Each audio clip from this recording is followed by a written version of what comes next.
ਸਭ ਨੂੰ ਪਿਆਰ ਭਰੀ ਸਤਿ ਸ਼੍ਰੀ ਅਕਾਲ। Welcome to electric English. I am Piyush Shindal. ਇਸ ਵੀਡੀਓ ਦੇ ਵਿੱਚ ਆਪਾਂ ਪੰਜਾਬ ਪਟਵਾਰੀ 2021 ਦੇ ਪ੍ਰੀ ਪਲੱਸ ਮੇਨਸ ਦੋਵਾਂ ਦੀ ਇੰਗਲਿਸ਼ ਸੋਲਵ ਕਰਾਂਗੇ। ਇਹ ਕੁਐਸਚਨ ਜਿਹੜੇ ਹੈਗੇ ਨੇ ਜੀ PYQ ਬੁੱਕ 3rd ਐਡੀਸ਼ਨ ਜਿਹੜਾ ਇੰਪਰੂਵਡ ਵਰਜ਼ਨ ਹੈ, ਲੇਟੈਸਟ ਐਡੀਸ਼ਨ, ਉਹਦੇ ਵਿੱਚ ਹੈਗੇ ਨੇ ਜੀ। ਤਾਂ ਉਹਦੇ ਵਿੱਚ ਤੁਸੀਂ ਕੁਐਸਚਨ ਨੰਬਰ ਦੇਖੋਗੇ 1114 ਤੋਂ ਲੈ ਕੇ 1133 ਤੱਕ ਕੁਐਸਚਨ ਸੋਲਵ ਕਰਾਂਗੇ। ਇਸ ਵੀਡੀਓ ਨੂੰ ਤੁਸੀਂ ਸਿਰਫ ਇਹ ਦੇਖਣ ਵਾਸਤੇ ਨਹੀਂ ਦੇਖਣਾ ਵੀ ਕਿਹੋ ਜਿਹੇ ਕੁਐਸਚਨਸ ਆਏ ਸੀ, ਉਹ ਤਾਂ ਦੇਖਣਾ ਹੀ ਦੇਖਣਾ ਜੀ। ਪਲੱਸ ਉਹਦੇ ਨਾਲ ਇਹ ਵੀ ਦੇਖਣਾ ਕਿ ਅਗਰ ਮੈਂ ਉਸ ਕੁਐਸਚਨ ਨੂੰ ਕਰ ਰਿਹਾ ਤਾਂ ਮੇਰੀ ਅਪਰੋਚ ਕੀ ਹੈ। ਸੈਕਿੰਡ ਥਿੰਗ ਜੋ ਮੈਂ ਤੁਹਾਨੂੰ ਦੱਸਿਆ ਅਪਰੋਚ, ਪਹਿਲੇ ਤਾਂ ਨੰਬਰ ਆਫ ਕੁਐਸਚਨ ਜਾਂ ਟਾਈਪ ਆਫ ਕੁਐਸਚਨ ਦੇਖਣੇ ਨੇ, ਕਿਸ ਤਰੀਕੇ ਦੇ ਕੁਐਸਚਨ ਪੁੱਛੇ ਗਏ ਨੇ। ਸੈਕਿੰਡ ਤੁਹਾਨੂੰ ਦੱਸਿਆ ਅਪਰੋਚ। ਥਰਡ ਥਿੰਗ ਜਿਹੜੀ ਐਕਸਟਰਾ ਨੌਲੇਜ ਮਿਲੂਗੀ। ਇੱਕ ਕੁਐਸਚਨ ਨੂੰ ਅਗਰ ਕੋਈ ਸਿਨੋਨਿਮ ਐਂਟੋਨੀਮ ਕਰ ਰਹੇ ਹੋ, ਉਹਦੇ 'ਚ 4 ਵਰਡਸ ਨੇ, ਚਾਰਾਂ ਨੂੰ ਐਕਸਪਲੇਨ ਕਰਾਂਗੇ ਤਾਂ ਤੁਸੀਂ ਸਾਰੇ ਨੋਟ ਡਾਊਨ ਕਰਨੇ ਨੇ। ਐ ਨਹੀਂ ਹੈਗਾ ਵੀ ਬਸ ਇਹ ਦੇਖ ਲਈ ਵੀ ਕਿਸ ਤਰੀਕੇ ਦੇ ਕੁਐਸਚਨ ਆਏ ਨੇ। ਤੁਸੀਂ ਨੋਟ ਡਾਊਨ ਨਹੀਂ ਕਰੋਗੇ, ਵੋਕੈਬਲਰੀ ਨਹੀਂ ਆਊਗੀ ਐਂਡ ਇਹੀ ਕੁਐਸਚਨਸ ਰਿਪੀਟ ਹੋ ਰਹੇ ਨੇ। ਜਿਹੜੇ ਸਟੂਡੈਂਟ ਨੇ PYQ ਦੀ ਬੁੱਕ ਦੀਆਂ 70-80 ਕਲਾਸਾਂ ਜਿਹੜੀਆਂ ਲੱਗੀਆਂ ਹੁਣ ਤੱਕ ਉਹ ਲਗਾਈਆਂ ਨੇ, ਤਾਂ 90% ਕੁਐਸਚਨ ਸੋਲਵ ਹੋ ਰਹੇ ਨੇ ਜੀ। ਕੋਈ ਵੀ ਕੁਐਸਚਨ ਬਾਹਰੋਂ ਨਹੀਂ ਹੈ। ਠੀਕ ਹੈ, ਸਟਾਰਟ ਕਰਦੇ ਹਾਂ। ਜਿਹੜੇ ਸਟੂਡੈਂਟਸ ਸਾਡੇ ਤੋਂ ਮਤਲਬ ਇੰਗਲਿਸ਼ ਪੜ੍ਹਨੀ ਹੈ ਤੁਸੀਂ, ਠੀਕ ਹੈ, ਤੇ ਉਹ ਇੱਕ ਵਾਰ ਆ ਵੀਡੀਓ ਨੂੰ ਜ਼ਰੂਰ ਦੇਖ ਲੈਣ। ਇਹ ਵੀਡੀਓ ਪਾਈ ਹੋਈ ਹੈ ਇੰਗਲਿਸ਼ ਨਾ ਸਿੱਖਣ ਦਾ ਸਭ ਤੋਂ ਵੱਡਾ ਕਾਰਨ। ਇਹ ਵੀਡੀਓ ਦੇਖ ਕੇ ਫੇਰ ਹੀ ਤੁਸੀਂ ਸਾਡਾ ਕੋਈ ਕੋਰਸ ਐਨਰੋਲ ਕਰਿਓ, ਅਦਰਵਾਈਜ਼ ਪਹਿਲਾਂ ਇਹ ਵੀਡੀਓ ਜ਼ਰੂਰ ਦੇਖ ਲਿਓ। ਠੀਕ ਹੈ ਜੀ, ਸ਼ੁਰੂਆਤ ਕਰਦੇ ਹਾਂ। ਸਭ ਤੋਂ ਪਹਿਲਾ ਕੁਐਸਚਨ ਕੀ ਲਿਖਿਆ ਹੈ? Find out the part which has N error. Error ਲੱਭਣਾ ਜੀ। She is one of those people whom I am sure always do their best even in the most tiring circumstances। ठीक है, trying नहीं है, tiring है। ठीक है, TIRING। ਟਾਇਰਿੰਗ, ਟਾਇਰਿੰਗ ਦਾ ਮਤਲਬ ਕੀ ਹੈ? ਥੱਕਣਾ ਜੀ। ਮੈਂ ਆਪਾਂ ਟਾਇਰਡ ਪੜ੍ਹਦੇ ਹੁੰਦੇ ਨਾ, ਆਈ ਐਮ ਟਾਇਰਡ, ਥੱਕ ਗਿਆ, ਤਾਂ ਉਹ ਵਾਲਾ ਟਾਇਰਿੰਗ। ਠੀਕ ਹੈ ਜੀ, ਉਹ ਪ੍ਰੈਜ਼ੈਂਟ ਪਾਰਟੀਸਿਪਲ ਹੈ, ਪਾਸਟ ਪਾਰਟੀਸਿਪਲ ਹੈ। ਹੁਣ ਕੁਐਸਚਨ ਦਾ ਵਿੱਚ ਐਰਰ ਲੱਭਣਾ। ਤੁਸੀਂ ਦੇਖੋਗੇ ਜਿਹੜਾ ਐਰਰ ਹੈ ਜੀ ਉਹ ਕੀ ਕਹਿ ਰਿਹਾ? She is one of those people whom I am sure. ਤਾਂ ਸਪੋਜ਼ ਕਰੋ ਆਪਾਂ ਆਈ ਐਮ ਸ਼ੋਰ ਨੂੰ ਚੱਕਤਾ। ਠੀਕ ਹੈ, ਸਪੋਜ਼ ਕਰ ਲਓ ਆਪਾਂ ਇਹਨੂੰ ਚੱਕਤਾ ਫਿਲਹਾਲ ਲਈ। ਹੂਮ ਆਲਵੇਜ਼ ਡੂ ਦੇਅਰ ਬੈਸਟ। ਤਾਂ ਤੁਸੀਂ ਦੇਖੋਗੇ ਇਹ ਵਾਲੀ ਕਲੌਜ਼ ਦੇ ਵਿੱਚ ਇੱਕ ਵਰਬ ਦਿੱਤੀ ਹੋਈ ਹੈ। ਵਰਬ ਦਾ ਕੀ ਦਿੱਤਾ ਹੋਇਆ? ਆਬਜੈਕਟ ਦਿੱਤਾ ਹੋਇਆ। ਅਗਰ ਵਰਬ ਦਾ ਆਬਜੈਕਟ ਵੀ ਦਿੱਤਾ ਹੋਇਆ, ਵਰਬ ਵੀ ਦਿੱਤੀ ਹੋਈ ਹੈ, ਤਾਂ ਇਹਦਾ ਮਤਲਬ ਉਰੇ ਸਬਜੈਕਟ ਆਉਣਾ ਚਾਹੀਦਾ, ਆਬਜੈਕਟ ਆਉਣਾ ਚਾਹੀਦਾ ਇਸ ਵਰਬ ਦਾ। ਇਸ ਵਰਬ ਦਾ ਆਬਜੈਕਟ ਤਾਂ ਗਿਵਨ ਹੈ, ਇਸ ਵਰਬ ਦਾ ਕੀ ਆਉਣਾ ਚਾਹੀਦਾ? ਸਬਜੈਕਟ। ਅਗਰ ਸਬਜੈਕਟ ਆਉਣਾ ਚਾਹੀਦਾ ਤਾਂ ਇਹਦਾ ਮਤਲਬ ਉਰੇ ਹੂਮ ਨਹੀਂ ਕੀ ਆਊਗਾ? ਹੂ ਆਊਗਾ। ਤਾਂ ਹੂ ਜਾਂ ਹੂਮ ਰਿਲੇਟਿਵ ਪ੍ਰੋਨਾਊਨ ਦੇ ਵਿੱਚੋਂ ਕੁਐਸਚਨ ਆਉਂਦੇ ਹੀ ਆਉਂਦੇ ਨੇ। PSS ਦਾ ਫੇਵਰੇਟ ਟੌਪਿਕ ਹੈ। ਸਮਝ ਆ ਗਿਆ ਜੀ? ਆਈ ਹੋਪ ਤੁਹਾਨੂੰ ਸਮਝ ਆ ਗਿਆ ਹੋਊਗਾ। ਬੜਾ ਈਜ਼ੀ ਕੁਐਸਚਨ ਸੀ। Next, his professional ability proves that he is cut blank for this job. ਇਹ ਕੁਐਸਚਨ ਘੱਟੋ ਘੱਟ ਮੈਂ 5-6 ਵਾਰ ਕਰਾ ਚੁੱਕਿਆ ਜੀ, ਤੇ ਇਹ ਬਹੁਤ ਇੰਪੋਰਟੈਂਟ ਹੈ। ਹਾਈ ਕੋਰਟ 2016 ਦੇ ਵਿੱਚ ਜਿਹੜੇ ਕੱਲ੍ਹ ਪਰਸੋਂ ਕਲਾਸ ਕਰਾਈ ਲਾਈਵ, ਉਹਦੇ ਵਿੱਚ ਵੀ ਆਇਆ ਹੋਇਆ। PYQ ਬੁੱਕ ਦੇ ਵਿੱਚ ਤਾਂ ਬਹੁਤ ਵਾਰੀ ਆ ਗਿਆ ਇਸ 'ਤੇ। ਠੀਕ ਹੈ, ਧਿਆਨ ਰੱਖਣਾ। ਹੁਣ ਸਭ ਤੋਂ ਪਹਿਲਾਂ ਆਪਾਂ ਫਰੇਜ਼ਲ ਵਰਬ ਦੇਖਦੇ ਹਾਂ ਜੀ। ਸਭ ਤੋਂ ਪਹਿਲਾਂ ਆਪਾਂ ਦੇਖਦੇ ਹਾਂ ਕੱਟ ਇਨ। ਕੱਟ ਇਨ ਇੱਕ ਫਰੇਜ਼ਲ ਵਰਬ। ਇਹ ਜਿਹੜੀ ਕਲਾਸ ਹੈ ਜੀ 11 ਘੰਟੇ ਦੀ ਮੈਰਾਥਨ ਦੀ ਕਲਾਸ ਹੈ। ਇਹਦਾ ਲਿੰਕ ਡਿਸਕ੍ਰਿਪਸ਼ਨ 'ਚ ਪਾ ਦਾਂਗੇ। ਸਾਰੇ ਫਰੇਜ਼ਲ ਵਰਬ ਤੁਸੀਂ ਕਵਰ ਕਰ ਲਓ, ਮੋਰ ਦੈਨ ਸਫੀਸ਼ੀਐਂਟ ਨੇ ਜੀ। ਠੀਕ ਹੈ, ਕੱਟ ਇਨ ਦਾ ਮਤਲਬ ਹੁੰਦਾ ਇੰਟਰਪਟ ਕਰਨਾ। ਇਹਦੇ ਬੇਸਿਸ 'ਤੇ ਕੁਐਸਚਨ ਆਇਆ ਕੱਟ ਇਨ ਔਨ। ਦੇਖੋ ਇਹ ਕੁਐਸਚਨ ਆਇਆ ਹੋਇਆ, ਸ਼ੀ ਕੀਪਸ ਕਟਿੰਗ। 111 ਨੰਬਰ ਕੁਐਸਚਨ ਹੈ ਜੀ ਕਿਤਾਬ 'ਚ। She keeps blank on our conversation. ਠੀਕ ਹੈ, ਤਾਂ ਮਤਲਬ ਕੀ ਹੈ? ਉਹ ਇੰਟਰਪਟ ਕਰ ਰਹੀ ਹੈ, ਹੈ ਨਾ, ਕੱਟ ਰਹੀ ਹੈ, ਵਾਰ-ਵਾਰ ਗੱਲ ਕੱਟਣੀ ਆਪਾਂ ਜਿਹਨੂੰ ਕਹਿੰਦੇ ਆ। ਤਾਂ ਉਰੇ ਕੀ ਆ ਜਾਊਗਾ ਜੀ? She keeps cutting in on. ਇਹ ਚੀਜ਼ ਤੁਸੀਂ ਧਿਆਨ ਰੱਖਣਾ। ਇਹਦਾ ਮਤਲਬ ਕੀ ਹੁੰਦਾ? To interrupt. ਠੀਕ ਹੈ ਜੀ। ਨੈਕਸਟ, ਕੱਟ ਡਾਊਨ। ਕੱਟ ਡਾਊਨ ਦਾ ਮਤਲਬ ਕੀ ਹੁੰਦਾ? ਕਿਸੇ ਚੀਜ਼ ਦੇ ਨੰਬਰ ਨੂੰ ਘਟਾ ਦੇਣਾ, ਹੈ ਨਾ, ਰਿਡਿਊਸ ਕਰਨਾ। ਮੈਂ ਡਿਟੇਲ 'ਚ ਸਾਰਾ ਉੱਥੇ ਪੜ੍ਹਾਇਆ ਹੋਇਆ, ਤੁਹਾਨੂੰ ਦੱਸ ਰਿਹਾ ਇੱਕ ਵਾਰ। ਉਹ ਤੋਂ ਬਾਅਦ ਜੇ ਕੱਟ ਅਪ। ਕੱਟ ਅਪ ਦਾ ਮਤਲਬ ਕੀ ਹੁੰਦਾ? ਕਿਸੇ ਚੀਜ਼ ਨੂੰ ਸੈਵਰਲ ਪਾਰਟਸ ਦੇ ਵਿੱਚ ਕੱਟ ਕਰ ਦੇਣਾ। ਟੂ ਕੱਟ ਸਮਥਿੰਗ ਇਨੂ ਸੈਵਰਲ ਪਾਰਟਸ। ਆਪਾਂ ਉਹਦੇ ਪਾਰਟਸ ਬਣਾਉਣੇ ਫਰਦਰ। ਠੀਕ ਹੈ ਜੀ। ਕੱਟ ਆਊਟ। ਕੱਟ ਆਊਟ ਦਾ ਮਤਲਬ ਕੀ ਹੁੰਦਾ ਜੀ? ਇੱਕ ਤਾਂ ਹੁੰਦਾ ਕਿਸੇ ਇਨਸਾਨ ਨੂੰ ਕਿਸੇ ਚੀਜ਼ 'ਚੋਂ ਇਨਵੋਲਵ ਹੋਣ ਤੋਂ ਰੋਕਣਾ। ਠੀਕ ਹੈ, ਇਹ ਮੀਨਿੰਗ ਬਹੁਤ ਘੱਟ ਪੁੱਛਿਆ ਜਾਂਦਾ, ਜਿਹੜਾ ਇਹ 'ਚ ਮੀਨਿੰਗ ਹੋਇਆ ਉੱਥੇ ਉਹੀ ਪੁੱਛਿਆ ਜਾਂਦਾ। ਇੱਕ ਕੱਟ ਆਊਟ ਦਾ ਮਤਲਬ ਹੁੰਦਾ, ਸਪੋਜ਼ ਕਰ ਲਓ ਕਿ ਤੁਸੀਂ ਕੋਈ ਕਾਰਡਬੋਰਡ ਹੈ, ਕਾਰਡਬੋਰਡ ਦੇ ਵਿੱਚੋਂ ਕੋਈ ਸ਼ੇਪ ਕੱਟ ਲਈ, ਤਾਂ ਸ਼ੇਪ ਕੱਟ ਲਈ ਤਾਂ ਉਹ ਸ਼ੇਪ ਆਪਸ ਵਿੱਚ ਫਿੱਟ ਹੋ ਜੂਗੀ, ਤਾਂ ਇਹੀ ਮਤਲਬ ਹੈ। ਤਾਂ ਕੱਟ ਆਊਟ ਦਾ ਮਤਲਬ ਕੀ ਹੈ ਕਿ ਤੁਹਾਡੇ ਕੋਲ ਉਹ ਸਕਿੱਲ ਜਾਂ ਐਬਿਲਿਟੀ ਹੈਗੀ ਹੈ ਤਾਂ ਕਿ ਤੁਸੀਂ ਕਿਸੇ ਚੀਜ਼ ਦੇ ਵਿੱਚ ਫਿੱਟ ਹੋ ਸਕੋ। To have an ability or a skill so that you can be fitted. To be fitted in something। ਠੀਕ ਹੈ, ਤਾਂ ਜਿਵੇਂ ਮੈਂ ਕਹਾਂ he is cut out for teaching, ਇਹਦਾ ਮਤਲਬ ਕੀ ਹੈ? he has skills that he can teach, ਹੈ ਨਾ। ਤਾਂ ਹੁਣ ਉਹ ਇਹਦਾ ਸਹੀ ਆਨਸਰ ਜਿਹੜਾ ਹੋਊਗਾ ਜੀ ਉਹ ਕੀ ਆਊਗਾ ਜੀ? ਕੱਟ ਫॉर। ਠੀਕ ਹੈ, his professional ability proves that he is cut out for this job। ਉਹਦੀ ਐਬਿਲਿਟੀ ਜਿਹੜੀ ਹੈਗੀ ਆ ਉਹ ਪ੍ਰੂਵ ਕਰਦੀ ਹੈ ਕਿ ਉਹਦੇ ਕੋਲ ਸਕਿੱਲਸ ਹੈਗੇ ਨੇ, ਉਹ ਇਸ ਜੌਬ ਦੇ ਲਈ ਫਿੱਟ ਹੈ ਜੀ। ਸਮਝ ਆ ਗਿਆ ਜੀ? ਤਾਂ ਸਹੀ ਆਨਸਰ ਕੀ ਆ ਜਾਊਗਾ ਜੀ? ਕੱਟ ਆਊਟ। ਕਲੀਅਰ ਹੋ ਗਿਆ? ਨੈਕਸਟ, ਹਾਂ, choose the correct meaning of the idiom in the given sentence। Ramu used very ugly words against his kind uncle। He threw down the gauntlet before him. देखो और idiom दिता है through down the gauntlet. सब तो पहला gauntlet का meaning पता होना चाहिए जी। गॉन्टलेट वैसे अपने आप ਦੇ की है जी, एक नाउन है, ठीक है। गॉन्टलेट की ਹੁੰਦਾ ਤੁਸੀਂ ਦੇਖਿਆ ਹੋਊਗਾ कि पुराने जमाने 'ਚ आर्मी ਦੇ ਵਿੱਚ ਸੋਲਜਰਸ ਦੇ ਹੱਥ, ਸੋਲਜਰਸ ਪੂਰੇ ਹੀ ਆਰਮਰ ਹੁੰਦੇ ਸੀ, ਹੈ ਨਾ, ਪੂਰੇ ਹੀ ਲੋਹੇ ਦਾ ਸੂਟ ਹੁੰਦਾ ਸੀ। ਜਿਵੇਂ ਲੋਹੇ ਦਾ ਸੂਟ ਹੁੰਦਾ ਸੀ ਉਵੇਂ ਹੀ ਲੋਹੇ ਦੇ ਗਲਵਜ਼ ਹੁੰਦੇ ਸੀ। ਜਿਹੜੇ ਮੈਟਲ ਜਾਂ ਲੋਹੇ ਦੇ ਉਹ ਗਲਵਜ਼ ਹੁੰਦੇ ਸੀ ਉਹਨਾਂ ਨੂੰ ਕਹਿੰਦੇ ਨੇ ਜੀ ਗੌਂਟਲੈਟ, ਠੀਕ ਹੈ। ਤਾਂ ਇੱਕ ਚੀਜ਼ ਦਾ ਹੋਰ ਤੁਸੀਂ ਧਿਆਨ ਰੱਖਣਾ, ਜਿਹੜੀ ਉਹ ਜਾਲੀ ਵਾਲੀ ਉਹ ਹੁੰਦੀ ਸੀ, ਜਿਹੜੀ ਉਹਨਾਂ ਨੇ ਜਾਲੀ ਪਾਈ ਹੁੰਦੀ ਸੀ, ਉਹਨੂੰ ਕਹਿੰਦੇ ਨੇ ਕੋਟ ਮੇਲ, COATMAIL, ਕੋਟ ਮੇਲ, ਠੀਕ ਹੈ। ਇਹ ਵੀ ਕੁਐਸਚਨ ਆਇਆ ਹੈ ਪੇਪਰ 'ਚ। ਤਾਂ ਹੁਣ ਤੁਸੀਂ ਧਿਆਨ ਰੱਖਣਾ, ਆਹ ਦੇਖੋ ਆਹ ਜਿਹੜੇ ਆਹ ਗਲਵਜ਼ ਨੇ, ਜਿਹੜੇ ਆਹ ਗਲਵਜ਼ ਨੇ ਇਹਨਾਂ ਨੂੰ ਕਹਿੰਦੇ ਨੇ ਗੌਂਟਲੈਟ। ਹੁਣ ਸਪੋਜ਼ ਕਰ ਲਓ ਵੀ ਕਿਸੇ ਨੇ ਤੁਹਾਡੇ ਅੱਗੇ ਗਲਵ ਸਿੱਟਦੇ ਆ, ਕਿਸੇ ਨੇ ਦੂਸਰੇ ਬੰਦੇ ਅੱਗੇ ਤਲਵਾਰ ਸਿੱਟੀ, ਤਾਂ ਇਹਦਾ ਮਤਲਬ ਇਹੀ ਵੀ ਮੇਰੇ ਨਾਲ ਲੜ ਤੂੰ ਭਾਈ, ਹੈ ਨਾ, ਉਹ ਚੈਲੰਜ ਕਰ ਰਹੇ ਹੋ, ਤੂੰ ਇਨਵਾਈਟ ਕਰ ਰਹੇ ਹੋ ਫਾਈਟ ਕਰਨ ਲਈ। ਤਾਂ ਇਹਦਾ ਮਤਲਬ ਇਹੀ ਹੈ ਵੀ ਤੁਸੀਂ ਕਿਸੇ ਨੂੰ ਚੈਲੰਜ ਦੇ ਰਹੇ ਹੋ, ਤੁਸੀਂ ਕਿਸੇ ਨੂੰ ਕਹਿ ਰਹੇ ਹੋ ਵੀ ਹਾਂ ਮੇਰੇ ਨਾਲ ਲੜਾ ਕੇ। ਇਹਦਾ ਮਤਲਬ ਅਬਿਊਜ਼ ਕਰਨਾ ਥਰੂ ਦਾ ਚੈਲੰਜ। ਤਾਂ ਸਹੀ ਆਨਸਰ ਕੀ ਆ ਜਾਊਗਾ ਜੀ, ਬੀ। ਸਮਝ ਆ ਗਿਆ? ਆਈ ਹੋਪ ਕਿ ਤੁਹਾਨੂੰ ਸਮਝ ਆ ਗਿਆ ਹੋਊਗਾ, ਨੋਟ ਕਰ ਲਓ ਜੀ। Next, select the most suitable alternative in the accordance with the correct grammatical rules, ठीक है। ग्रामेटिकली देखना जी केड़ा सही है केड़ा गलत है। Our school had won the match if only we have, गलत हो गया जी। कंडीशनल्स बहुत इंपॉर्टेंट चैप्टर है, विचों क्वेश्चन पूछे जाते हैं, इंपॉर्टेंट है। तो कंडीशनल्स तां समझाऊगा अगर टेंस चंगे तरीके नाल समझाऊगा। अगर टेंस से रूल रट्टे मारे हुए हैं फिर कंडीशनल भी नहीं समझाना, टेंस भी नहीं समझाना, ठीक है। तो चंगे तरीके नाल समझना जी। Our school would have won the match if only we would have. ਆਪਾਂ ਨੂੰ ਪਤਾ ਹੈ ਕਿ ਅਗਰ ਮੇਨ ਕਲੌਜ਼ ਦੇ ਵਿੱਚ ਫਿਊਚਰ ਦਿੱਤਾ ਹੋਇਆ ਹੈ ਤਾਂ ਸਬੋਰਡੀਨੇਟ ਕਲੌਜ਼ ਦੇ ਵਿੱਚ ਆਪਾਂ ਫਿਊਚਰ ਦਾ ਯੂਜ਼ ਨਹੀਂ ਕਰਦੇ, ਤਾਂ ਇਸ ਕਰਕੇ ਗਲਤ ਹੈ ਜੀ, ਠੀਕ ਹੈ। ਬਈ ਵਿਲ ਤੁਸੀਂ ਕਹੋਗੇ ਪਾਸਟ ਹੈ, ਬਈ ਪਾਸਟ ਦਾ ਵੀ ਤਾਂ ਫਿਊਚਰ ਹੀ ਹੈ, ਫਿਊਚਰ ਤਾਂ ਫਿਊਚਰ ਹੀ ਰਹੂਗਾ, ਹੈ ਨਾ। ਜਿਹੜਾ ਵਿਲ ਹੈ ਉਹ ਪ੍ਰੈਜ਼ੈਂਟ ਦਾ ਫਿਊਚਰ ਹੈ, ਅਗਰ ਇਹ ਪ੍ਰੈਜ਼ੈਂਟ ਹੈ V1 ਹੈ। ਅਗਰ ਵੁੱਡ ਹੈ ਉਹ ਪਾਸਟ ਦਾ ਫਿਊਚਰ ਹੈ, ਲੇਕਿਨ ਹੈ ਤਾਂ ਉਹ ਫਿਊਚਰ ਹੀ, ਬਸ ਉਹ ਗੱਲ ਲੱਗਾ ਉਹ ਪਾਸਟ ਦਾ, ਇਸ ਕਰਕੇ ਫਿਊਚਰ ਨਹੀਂ ਆ ਸਕਦਾ ਸਬੋਰਡੀਨੇਟ ਦੇ ਵਿੱਚ, ਠੀਕ ਹੈ। ਉਸ ਤੋਂ ਬਾਅਦ ਤੁਸੀਂ ਦੇਖੋਗੇ our school would have won the match if only we had, ਠੀਕ ਹੈ। ਆਪਾਂ ਨੂੰ ਪਤਾ ਹੈ ਕਿ ਇਹ ਕਲੋਜ਼ ਕੰਡੀਸ਼ਨਲ ਆ ਗਿਆ, ਇਫ ਦੇ ਨਾਲ ਹੈਡ ਕੰਡੀਸ਼ਨ ਲਾਤੀ ਤਾਂ ਇਹਦੇ ਨਾਲ ਆਪਾਂ ਇੰਪੋਸੀਬਲ ਰਿਜ਼ਲਟ ਦਿਖਾਤਾ।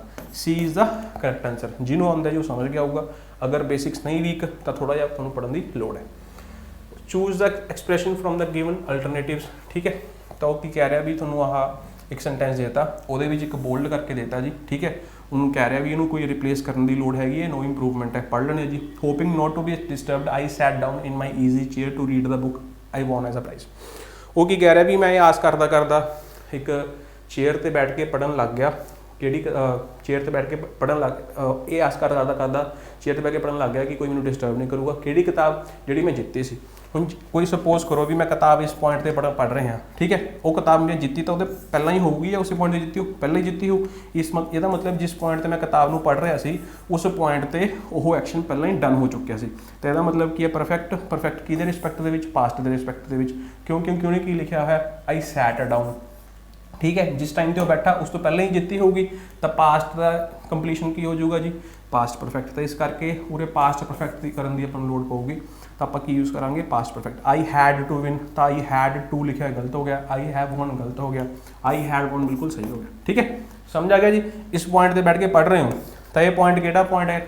ਪਤਾ ਕਿਵੇਂ ਲੱਗਿਆ? ਪਾਸਟ ਹੈ, ਕਿਉਂਕਿ V2 ਲਿਖਿਆ ਹੋਇਆ, ਸਿਟ ਸੈਟ, ਹੈ ਨਾ। ਤਾਂ ਸਿਟ ਤੋਂ ਬਾਅਦ ਸੈਟ ਆਉਂਦਾ ਹੁੰਦਾ ਤਾਂ ਸੈਕਿੰਡ ਫਾਰਮ ਆ ਗਈ ਜੀ। ਤਾਂ ਜਿਸ ਪੁਆਇੰਟ 'ਤੇ ਪੜ੍ਹ ਰਹੇ ਹਾਂ ਜਿੱਤੀ ਉਸ ਤੋਂ ਪਹਿਲਾਂ ਹੀ ਹੋਊ, ਮਤਲਬ ਇਸ ਪੁਆਇੰਟ 'ਤੇ ਉਹ ਐਕਸ਼ਨ ਦੀ ਸਟੇਟ ਕੀ ਸੀ? ਕੰਪਲੀਟ ਦਾ ਮਤਲਬ ਪਰਫੈਕਟ ਕਿਹਦੇ ਰਿਸਪੈਕਟ ਦੇ ਵਿੱਚ? ਪਾਸਟ ਦੇ ਰਿਸਪੈਕਟ ਦੇ ਵਿੱਚ, ਇਸ ਕਰਕੇ ਪਾਸਟ ਪਰਫੈਕਟ। ਤਾਂ ਪਾਸਟ ਪਰਫੈਕਟ ਕੀ ਆ ਜਾਊਗਾ ਜੀ? I had. Next, too much official formality. सब तो पहला वन वर्ड सबस्टिट्यूशन है जी, ठीक है। ब्यूरोक्रेसी, देखो ध्यान नाल समझो, मैं तुहानूं समझाउण दी कोशिश करदा। पहला वर्ड है ब्यूरोक्रेसी। देखो वर्ड लिखा है ब्यूरो, BUREAU। तो जिहड़ा ब्यूरो वर्ड है ना, ਇਹਦਾ मतलब ਹੁੰਦਾ ਟੇਬਲ। ਤੁਸੀਂ ਕਹੋਗੇ ਸਰ ਤਾਂ ਪਹਿਲੀ ਵਾਰ ਸੁਣਿਆ। ਜਦੋਂ ਤੁਹਾਨੂੰ ਕੋਈ ਵਰਡ ਸਮਝ ਨਹੀਂ ਲੱਗਦਾ ਹੁੰਦਾ ਨਾ, ਤਾਂ ਗੂਗਲ ਦੇ ਵਿੱਚ ਜਾ ਕੇ ਇਮੇਜਿਸ ਦੇ ਵਿੱਚ ਉਹ ਵਰਡ ਸਰਚ ਕਰਿਆ ਕਰੋ। ਉੱਥੇ ਵੀ ਨਹੀਂ ਸਮਝ ਲੱਗਦਾ ਤਾਂ YouTube ਤੇ ਸਰਚ ਕਰਿਆ ਕਰੋ, ਤਾਂ ਕਿ ਪਿਕਚੋਰੀਅਲ ਵਿਊ ਕਦੇ ਵੀ ਨਹੀਂ ਇਨਸਾਨ ਭੁੱਲਦਾ। ਟੈਕਸਟ ਭੁੱਲ ਜਾਗੇ ਪਰ ਆਪਣਾ ਮਾਈਂਡ ਕਿਵੇਂ ਕੰਮ ਕਰਦਾ? ਇਮੇਜਿਸ ਦੇ ਵਿੱਚ ਯਾਦ ਰੱਖਦਾ, ਟੈਕਸਟ ਦੇ ਵਿੱਚ ਯਾਦ ਰੱਖਦਾ। ਤੁਹਾਡੀ ਪੁਰਾਣੀਆਂ ਯਾਦਾਂ ਇਮੇਜਿਸ ਦੇ ਵਿੱਚ ਫਾਰਮ ਆਫ ਸਟੋਰ ਨੇ, ਵੀਡੀਓਜ਼ ਦੇ ਫਾਰਮ ਆਫ ਸਟੋਰ ਨੇ ਮਾਈਂਡ ਦੇ ਵਿੱਚ ਜਾਂ ਟੈਕਸਟ ਦੇ ਵਿੱਚ। ਤਾਂ ਇਮੇਜਿਸ ਦੇ ਵਿੱਚ ਤਾਂ ਆਪਣਾ ਜਿਹੜਾ ਮਾਈਂਡ ਹੈ ਇਮੇਜਿਸ ਦੇ ਕੰਟੈਕਸਟ ਕੰਮ ਕਰਦਾ। ਤਾਂ ਬਿਊਰੋ ਦਾ ਮਤਲਬ ਹੁੰਦਾ ਟੇਬਲ, ਠੀਕ ਹੈ ਜੀ। ਕ੍ਰੇਸੀ ਦਾ ਮਤਲਬ ਹੁੰਦਾ ਰੂਲ, ਡੈਮੋਕ੍ਰੇਸੀ, ਆਟੋਕ੍ਰੇਸੀ, ਹੋਰ ਕ੍ਰੇਸੀ, ਠੀਕ ਹੈ। ਤਾਂ ਕ੍ਰੇਸੀ ਦਾ ਮਤਲਬ ਕੀ ਹੁੰਦਾ? ਰੂਲ। ਤਾਂ ਇਹਦਾ ਮਤਲਬ ਇਹ ਹੋ ਗਿਆ ਵੀ ਉਹ ਸਿਸਟਮ ਜਿੱਥੇ ਟੇਬਲ 'ਤੇ ਬਹਿ ਕੇ ਰੂਲ ਕੀਤਾ ਜਾਂਦਾ, ਤਾਂ ਹੀ ਐਡਮਿਨਿਸਟ੍ਰੇਸ਼ਨ ਦੀ ਆਪਾਂ ਗੱਲ ਕਰਦੇ ਹਾਂ, ਤਾਂ ਹੀ ਬਿਊਰੋਕਰੇਟਸ ਦੀ ਆਪਾਂ ਗੱਲ ਕਰਦੇ ਹਾਂ। ਬਿਊਰੋਕਰੇਟ ਕੌਣ ਹੋ ਗਿਆ? ਜਿਹੜਾ ਉਸ ਟੇਬਲ 'ਤੇ ਬੈਠ ਕੇ ਰੂਲ ਕਰ ਰਿਹਾ, ठीक है जी, हुक्म चला रहा। तो IAS ऑफिसर्स या फिर कोई भी यह जा गवर्नमेंट ऑफिशियल जो इलैक्ट नहीं किया गया, जिन्होंने वोट पा के नहीं उत्थे तक पहुँचाया गया, उन्होंने आप कहने जी ब्यूरोक्रेट्स। ठीक है, तो उस सिस्टम में उस पूरी ऑर्गेनाइजेशन कहने ब्यूरोक्रेसी। समझ आ गया जी। Now next is red tapism. Red tapism का मतलब की होंगे कि बहुत ज़्यादा कागजी कार्रवाई। ठीक है, टू मच रूल्स या अबंडेंट रूल्स, कंपलैक्सिटी इन रूल्स है ना, तो एक्सैसिव कंपलैक्सिटी एक्सैसिव रूल्स जिन्होंने आप कहने, दैट इज कॉल्ड रेटिविज्म। तो ये भी सुनया होगा, रेटिविज्म is the defect is one of the biggest defects in bureaucracy. ठीक है जी, क्योंकि इन्ने ज़्यादा रूल्स होंगे, बंदा कहता छड्ड यार की जावांगे सरकारी ऑफिस, तो 2 जेब गर्म करो ऑफिसर की, घरे काम हो जाऊगा। तो ये चीज़ां होंगे। ठीक है जी, सही आंसर क्या आ जाऊगा जी, रेटिविज्म। What is diplomacy? डिप्लोमेसी का मतलब की होंगे जी दूसरे लोगों नाल रिलेशनस मेनटेन करके रखना, स्पैशली अदर कंट्रीज नाल। तो डिप्लोमैट की इंडियन डिप्लोमैट का मतलब कि अगर कोई इंसान कनेडा के बैठा है तो इंडियन डिप्लोमैट है सपोज, तो मतलब वो इंडिया ते कनेडा के रिलेशनशिप्स मेनटेन कर रहे हैं। ठीक है, तो वो एक स्किल जिहदे तुसीं रिलेशनशिप मेनटेन करते हो, तो that is also called diplomacy. Diplomat जो इंसान रिलेशनशिप्स मेनटेन कर रहे हैं, that is called diplomat. Next is autocracy. Cracy का मतलब की है रूल, ऑटो का मतलब की होंगे विदाउट समबड़ी, विदाउट कह सकते हो या फिर सैल्फ कह सकते हो। जिवें मैं कहा कि ये राइफल है ऑटोमैटिक है। ठीक है, यदा मतलब की है इनू इनपुट की लोड़ नहीं है, ऑटोमैटिकली चल पाओगी है ना। ऑटोमैटिकली मतलब की है कि किसी चीज़ होर की लोड़ नहीं है। तो ऑटोक्रेसी का मतलब भी की है भी मैनू किसी होर की लोड़ नहीं है, मैं आप ही रूल करने के लिए इनफ हाँ। तो rule by one entity is called autocracy. ठीक है जी, सही आंसर क्या गया जी, B. Next, he is indeed blank that 40 years after independence we have failed to blank a suitable education or examination। तो कह रहा है ऑलमोस्ट 40 साल हो गए है ना इंडिपेंडेंस से, लेकिन आप एक सूटेबल एजुकेशन नहीं बना सके। यह जा कुछ यह जा मीनिंग है। अगर तुम सेंटेंस पढ़ के इन्ना मीनिंग डिकोड नहीं कर पा रहे, फिर इंग्लिश करनी औखी है बिना ऑप्शन देखे। इन्ना मीनिंग तुम नहीं समझ पा रहे, ठीक है, फिर तुम तुक्के मारोगे, फिर तुम समझ के नहीं कर सकते। तो इन्ना मीनिंग समझने लिए कॉम्प्रीहेंशन थोड़ा बहुत आना चाहिए। ठीक है जी, ਹੁਣ ਤੁਸੀਂ ਦੇਖੋਗੇ सब तो पहला ਆਪਾਂ ਚੱਲਦੇ ਹਾਂ ਜੀ। It is Indeed objectional. Objectional का मतलब की होंगे ऑफेंसिव। ऑफेंसिव का मतलब की होंगे जी रिडिक्यूलस या फिर लैक ऑफ रिस्पैक्ट। किसी ने थोड़ा ऑफेंड करता मतलब थोड़ी रिस्पैक्ट नहीं कर रहे हो। ठीक है, ताकि यह चीज़ रिस्पैक्टफुल नहीं है। Are you talking about some respect? Respect की तो कोई गल नहीं है ये ना, तो इस करके गलत हो गया जी। चलो आप पहला ऑप्शन देख लेने जी, it is bad to produce. चलो आप कह सकते हैं भी ये चलो वधिया गल नहीं है कि 40 साल हो गए, we have failed to produce. मैं चलो मन सकता भी चलो प्रोड्यूस आप लगा लिया, ठीक है, फॉर द मूव ने मैं मान लिया। उदू बाद इट इज़ पुअर, ये पुअर नहीं हो सकता, इट इज़ पुअर, ये गलत हो गया जी, कह सकते हैं। लेकिन उरे तुसीं देखोगे सैकेंड ऑप्शन के which we have failed to create. हम क्रिएट वर्ड आप उत्थे यूज़ करते हैं जिथे आप कोई नवी चीज़ बनानी हो है ना। एजुकेशन सिस्टम तो पहला भी हैगा सीगा, आप ये कहना चाह रहे हैं भी आप बैटर नहीं किया। आप ये थोड़ी ना कह रहे हैं भी आप एजुकेशन क्रिएट ही नहीं किया, क्रिएशन तो पहले ही हो चुकी सी, आप रिफॉर्म्स लैके आने से ग्रेजुअली इंप्रूव करना सी। तो ये भी ऑप्शन चलो मान लेने एक बार भी, चलो वीक ऑप्शन हैगा सैड इवॉल्व। तो देखो सैड उरे फिट बैठ रहा है, इवॉल्व उरे बेस्ट फिट बैठ रहा है। इवॉल्व का मतलब क्या होंगे किसी चीज़ का ग्रेजुअली इंप्रूव होना। तो वही कह रहे हैं भी एजुकेशन सिस्टम तो पहला ही हैगा सी, आप इंप्रूव नहीं कर सके, 40 साल हो गए।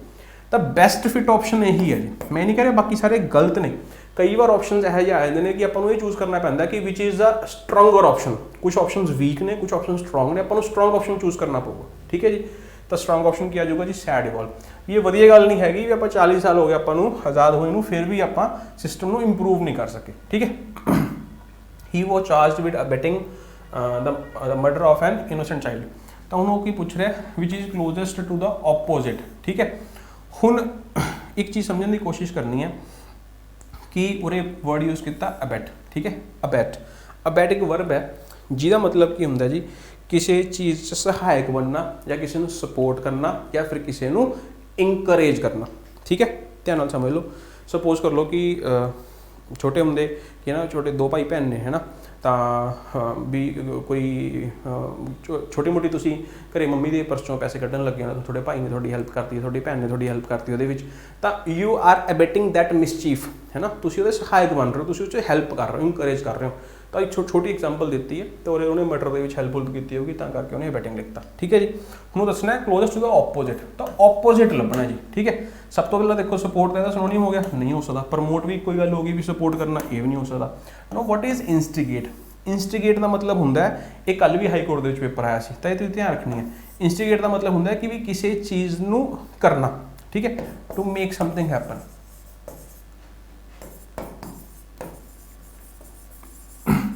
ਵੀ ਕਿਸੇ ਚੀਜ਼ ਨੂੰ ਐਗਜ਼ੀਕਿਊਟ ਕਰਨਾ। ਠੀਕ ਹੈ, ਸਿਨੋਨਿਮ ਦੱਸਿਆ ਸੀ ਬ੍ਰਿੰਗ ਅਬਾਊਟ, ਕੱਲ ਪਰਸੋਂ ਹੀ ਕਰਾਇਆ ਜੀ, ਤਾਂ ਇੰਪੋਰਟੈਂਟ ਹੈ, ਬਹੁਤ ਵਾਰੀ ਆ ਚੁੱਕਿਆ। ਠੀਕ ਹੈ, ਤਾਂ bring about make something happen मतलब ਕੀ ਹੈ ਵੀ ਕੋਈ ਚੀਜ਼ ਪੁਖਤੀ ਕਰਨੀ, ਵੀ ਕੋਈ ਮਤਲਬ ਪੁਖਤੀ मतलब ਐਗਜ਼ੀਕਿਊਟ ਕਰਨੀ, ਤਾਂ ਇਹ ਵੀ ਹੋ ਹੀ ਰਿਹਾ ਕੰਮ, ਤਾਂ ਇਹਦਾ ਮਤਲਬ ਤੁਸੀਂ ਅਗਰ ਸਹਾਇਕ ਬਣੋਗੇ ਤਾਂ ਹੀ ਹੋਊਗਾ। ਬੈਫਲ ਦਾ ਮਤਲਬ ਹੁੰਦਾ ਕਨਫਿਊਜ਼ ਕਰਨਾ, ਇਹ ਵੀ ਤੁਹਾਨੂੰ ਕਰਾਇਆ ਹੋਇਆ PYQ ਵਿੱਚ। ਠੀਕ ਹੈ, ਜਦੋਂ ਮੈਂ ਤੁਹਾਨੂੰ ਵਰਡ ਦੱਸਿਆ ਸੀ ਮੜੀ, ਮੜੀ ਦਾ ਮਤਲਬ ਵੀ ਕੀ ਹੁੰਦਾ ਕਨਫਿਊਜ਼ ਕਰਨਾ। ਠੀਕ ਹੈ, ਤਾਂ ਕਨਫਿਊਜ਼ ਕਰਨਾ ਦਾ ਮਤਲਬ ਕੀ ਹੈ, ਸਪੋਰਟ ਨਹੀਂ ਕਰ ਰਹੇ, ਆਪੋਜ਼ਿਟ ਹੋਗਾ ਕਾइंड ऑफ। ਠੀਕ ਹੈ, ਤਾਂ ਮੋਸਟ ਅਪਰੋਪਰੀਏਟ ਆਨਸਰ ਹੋਊਗਾ ਜੀ, ਉਹ ਕੀ ਹੋਊਗਾ ਜੀ ਤੁਹਾਡਾ ਇਹ। ਠੀਕ ਹੈ, ਬੈਫਲ, ਤਾਂ ਇਹ ਵਰਬ ਹੈ ਜੀ, ਧਿਆਨ ਰੱਖਣਾ। ਠੀਕ ਹੈ, ਬੈਫਲ ਦਾ ਮਤਲਬ ਕਨਫਿਊਜ਼ਡ, ਪਰਪਲੈਕਸਡ। ਠੀਕ ਹੈ, ਪਰਪਲੈਕਸਡ ਵਰਡ ਯੂਜ਼ ਕਰਦੇ ਹਾਂ ਜੀ ਆਪਾਂ, ਤਾਂ ਇਹ ਚੀਜ਼ ਦਾ ਤੁਸੀਂ ਧਿਆਨ ਰੱਖਣਾ ਜੀ। Next, find out the misspelled word from the given words. ठीक है, मेजरमेंट MEASUREMENT। ठीक है, मेजरमेंट सही है, DISAGREMENT। ठीक है, कंसर्नड, ठीक है जी। कंट्रोवर्शियल, CO कंसर्न देख लीजिए, CONCERNED। ठीक है जी, CONTROVER, VER होंगे जी ये। ठीक है, VERSIAL।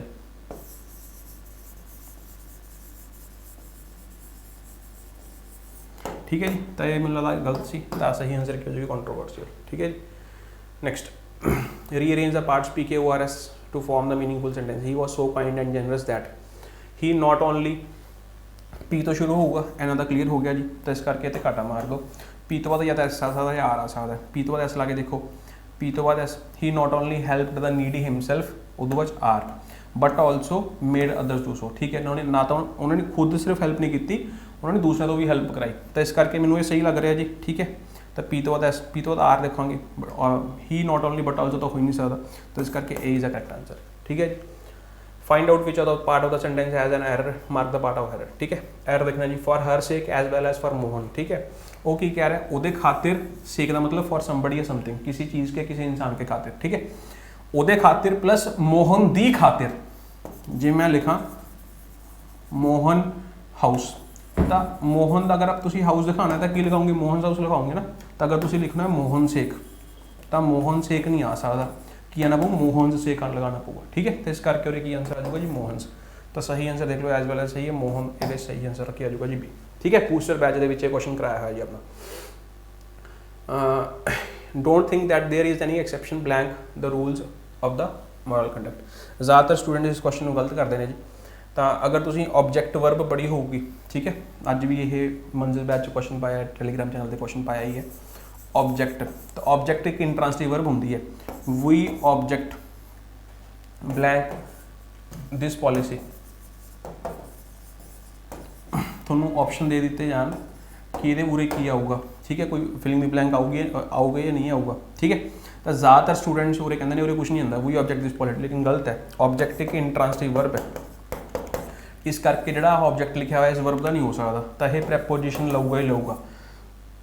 तो प्रैपोजिशन की आ जाऊगी टू, तो we object to your going there, थानू ऑब्जेक्शन है उस चीज़। ठीक है, तो बस उरे एज एन ऑब्जेक्ट यूज़ किया हुआ है, मतलब ये वर्ब हो गई, वर्ब का मेन ऑब्जेक्ट हो गया। ठीक है, उरे ऑब्जेक्ट का मतलब सब्जेक्ट वर्ब ऑब्जेक्ट नहीं, उरे ऑब्जेक्शन का मतलब की है कि सानू उस चीज़ तो दिक्कत है ना, भी ये चीज़ ना करो भाई। ठीक है, तो इस करके वी हैव ऑब्जेक्शन टू, जिमें ऑब्जेक्शन टू लिखा आ गया उमें ही एक्सेप्शन टू, याद रहूगा जी। ठीक है, बाकी बैच के सारा कुछ कराया है। ठीक है, don't think there is an exception to the rules of moral conduct. ठीक है, कोई एक्सेप्शन नहीं है।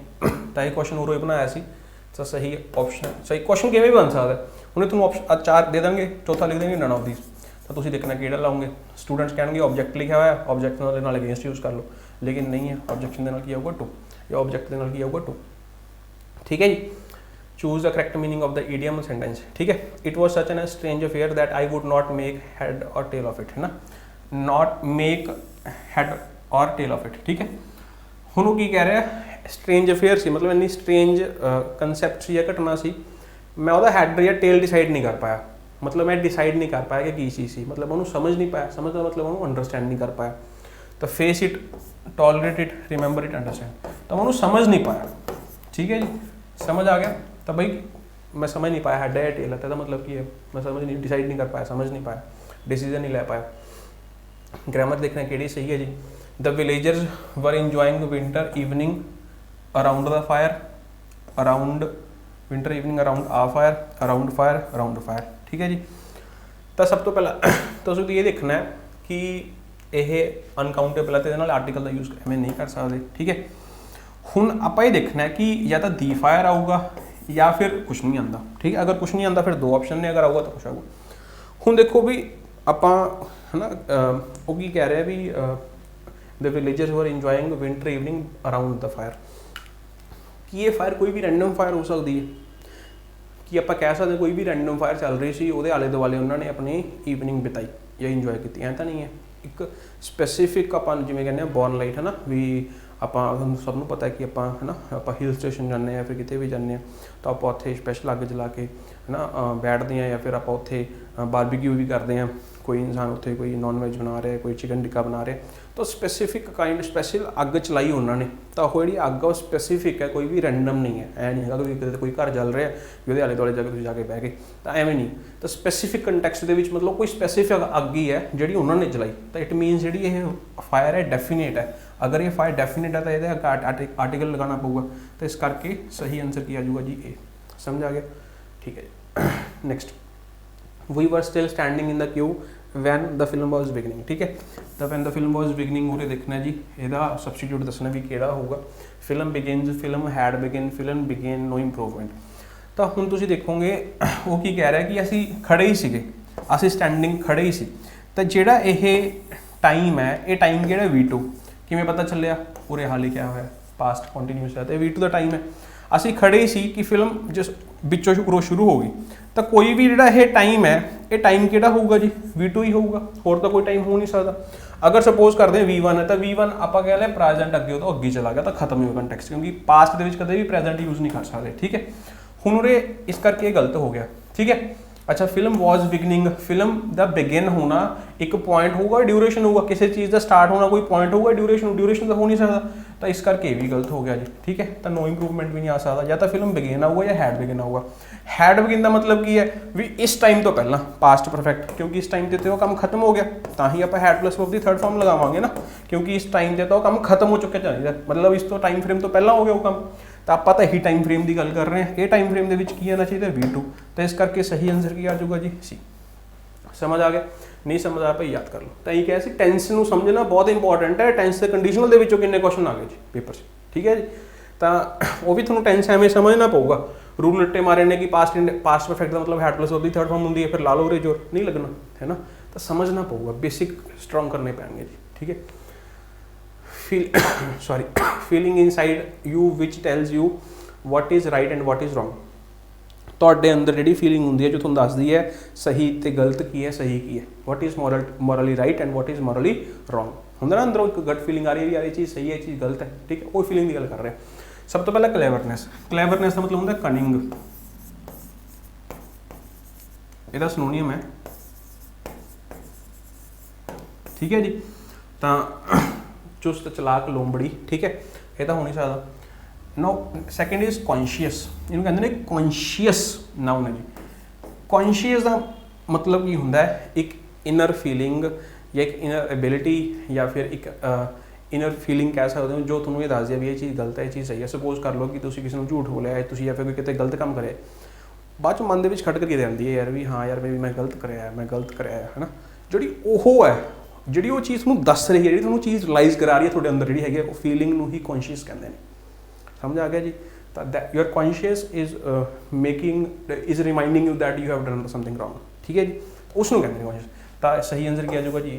No what is consciousness? Consciousness is related to your senses.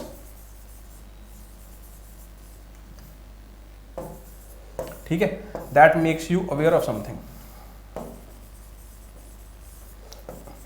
क्या आप किसी चीज़ को महसूस कर पा रहे हो, क्या आप किसी चीज़ को देख पा रहे हो। ਜਿਹੜੇ ਸੈਂਸ ਆਰਗਨਸ ਹੁੰਦੇ ਨੇ, ਦੇਖਣਾ, ਸੁਣਨਾ, ਹੈ ਨਾ, ਤਾਂ ਫੀਲ ਕਰਨਾ, ਉਹ ਸੈਂਸ ਆਰਗਨਸ ਦੀ ਜਦੋਂ ਆਪਾਂ ਗੱਲ ਕਰਦੇ ਹਾਂ, ਠੀਕ ਹੈ, ਕਿ ਉਦੋਂ ਆਪਾਂ ਕੌਨਸ਼ੀਅਸਨੈਸ ਦੀ ਗੱਲ ਕਰਦੇ ਹਾਂ, ਠੀਕ ਹੈ ਜੀ। ਤਾਂ ਇਹ ਨਹੀਂ ਹੋ ਸਕਦਾ, ਤਾਂ ਇਹ ਨਹੀਂ ਹੋ ਸਕਦਾ, ਠੀਕ ਹੈ ਜੀ।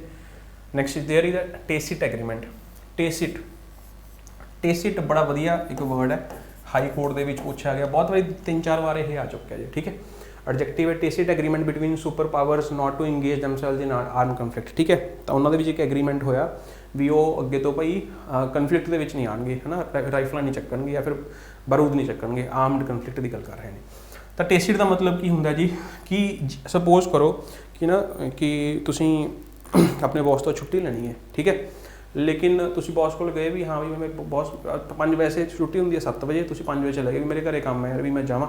ਉਹਨੇ ਕਹਿਤਾ ਵੀ ਜਾ, ਹੈ ਨਾ, ਰਿਟਨ 'ਚ ਕੋਈ ਗੱਲ ਨਹੀਂ ਹੋਈ, ऑफिशियली कोई गल नहीं हुई, कोई ब्यूरोक्रेसी नहीं है, कोई ऑफिशियल रूल नहीं, बस मूँह जबान नहीं कहता, समझ आ गया, दैट इज़ कॉल्ड टेसिट, ठीक है।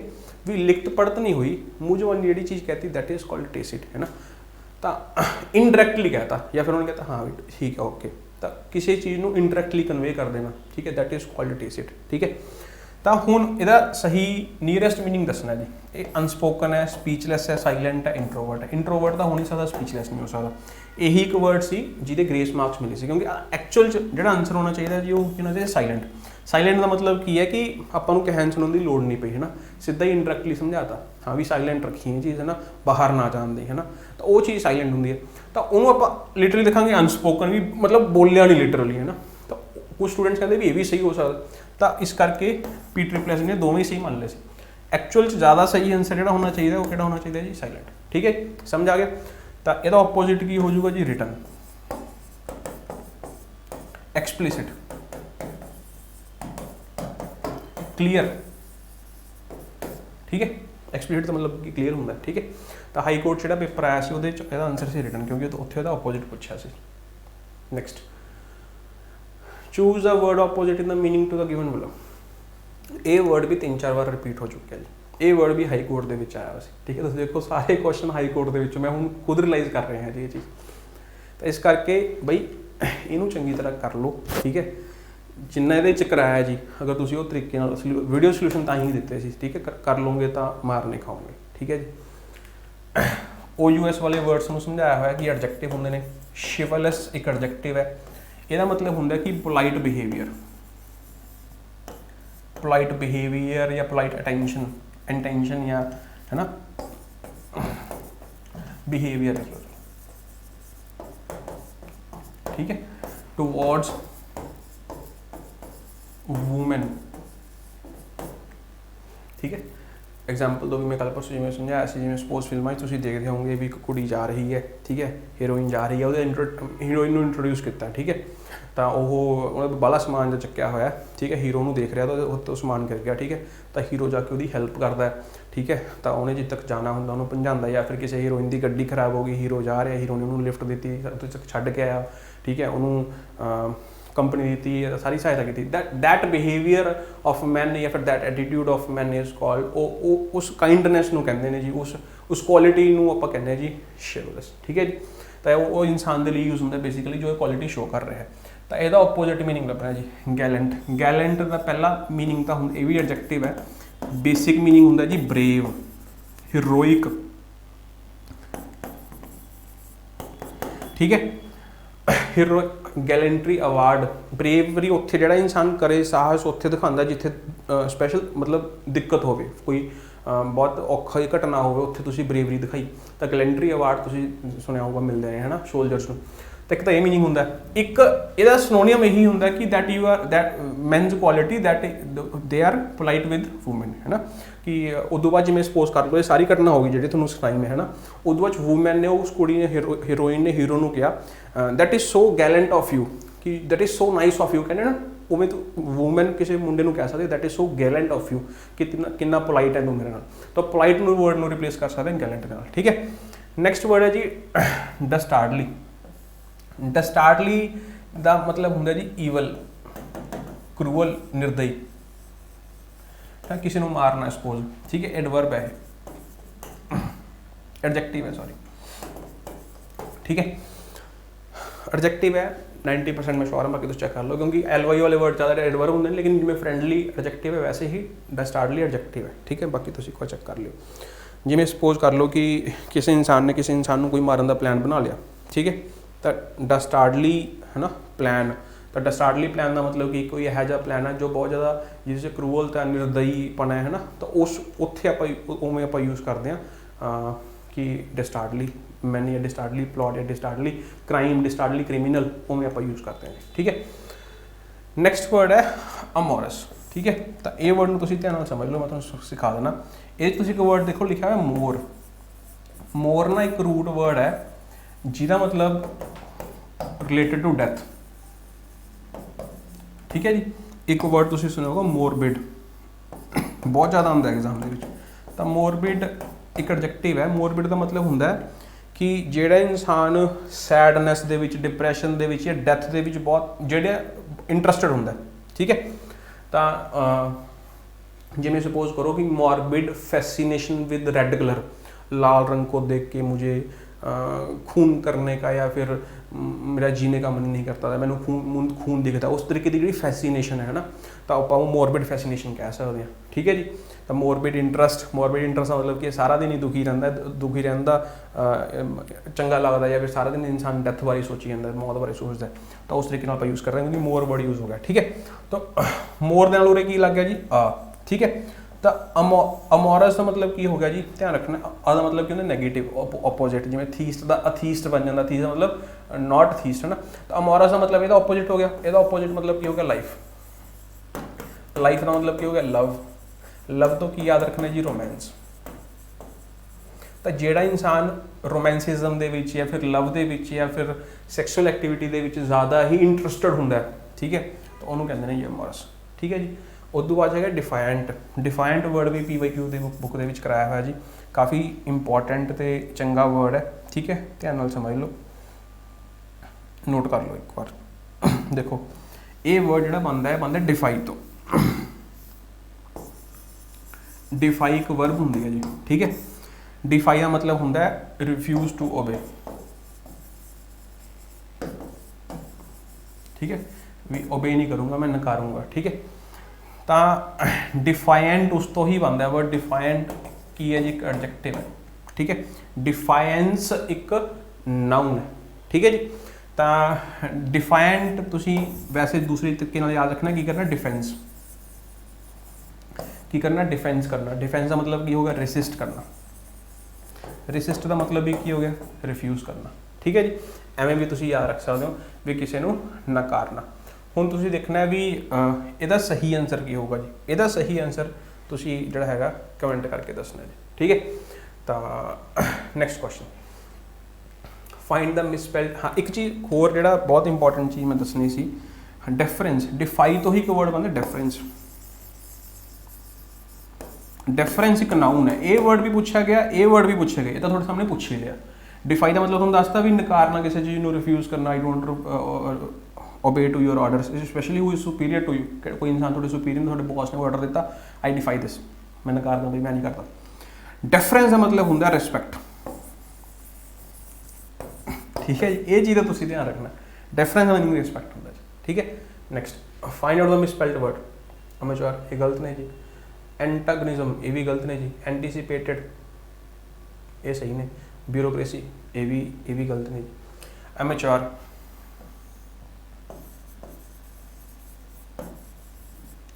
ठीक है। एमेच्योर का मतलब की होंगे कि जिहड़ी चीज़ तुसी प्रोफैशनली नहीं कर रहे, बल्कि एज अ हॉबी कर रहे हो या फिर नज़ारे लिए कर रहे हो, है ना।